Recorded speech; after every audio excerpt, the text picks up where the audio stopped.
ANC in KwaZulu-Natal is considering electing former eThekwini Mayor Zandile Gumede as chairperson of the Cooperative Governance and Traditional Affairs Committee. Her swearing in as a member of provincial legislature sparked an outcry from opposition parties, as Gumede is currently facing corruption charges and is out on bail.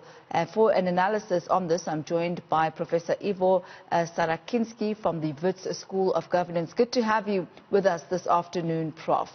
Now, your reading of this particular situation, we have heard the ANC of late talking about the importance of getting rid of corruption and cleaning up their levels of integrity across the board.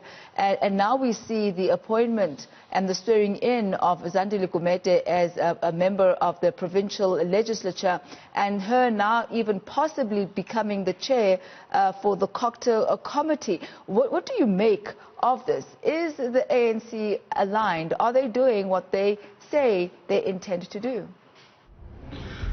I guess it comes down to which ANC you're talking about. And this contradiction illustrates the two camps clearly in the ANC.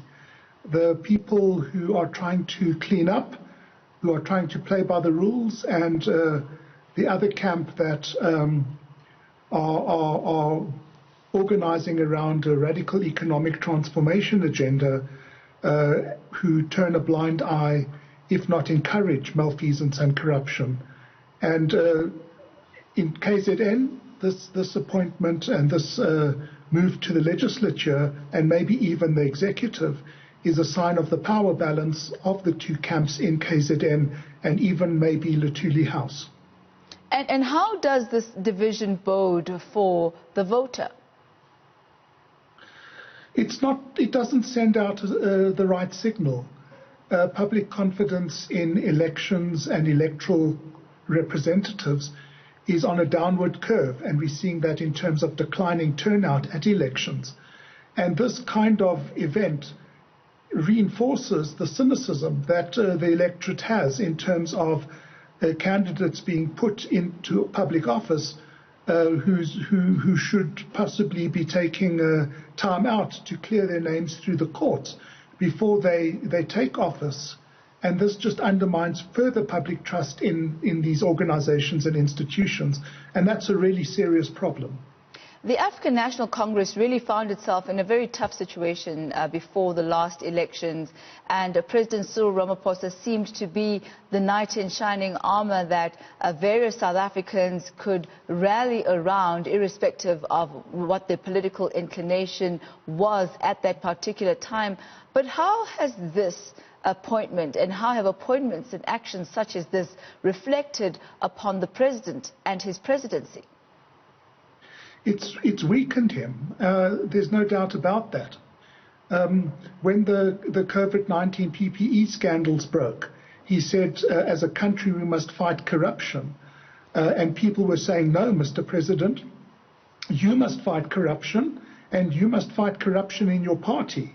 And he's made a number of announcements. He's signing SIU proclamations. He's reorienting state-owned enterprises, all good steps.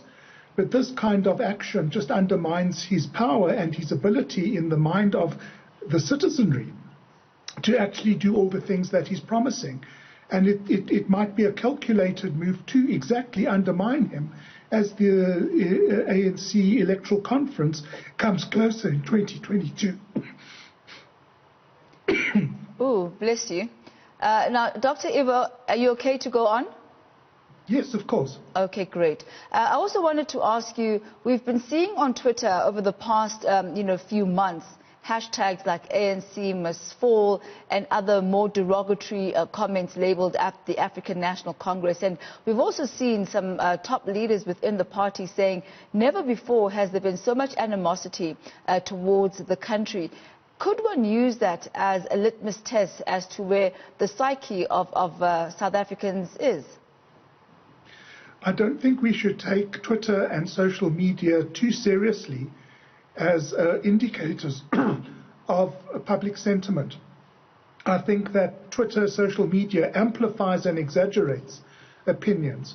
But having said that, one shouldn't underestimate the frustration of citizens with the inability of government and the majority ruling party to clean up its own ranks and put in place representatives who will act clearly and unequivocally in the public interest as opposed to their private personal interests.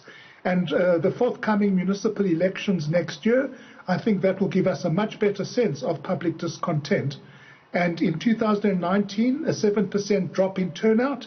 If we have another drop in turnout along those lines, we'll see municipal turnout below 50%. And that means that the credibility of municipalities comes into doubt and question. So these kinds of issues are serious in terms of how South African citizens perceive and operate within the rules and the parameters of the constitutional system.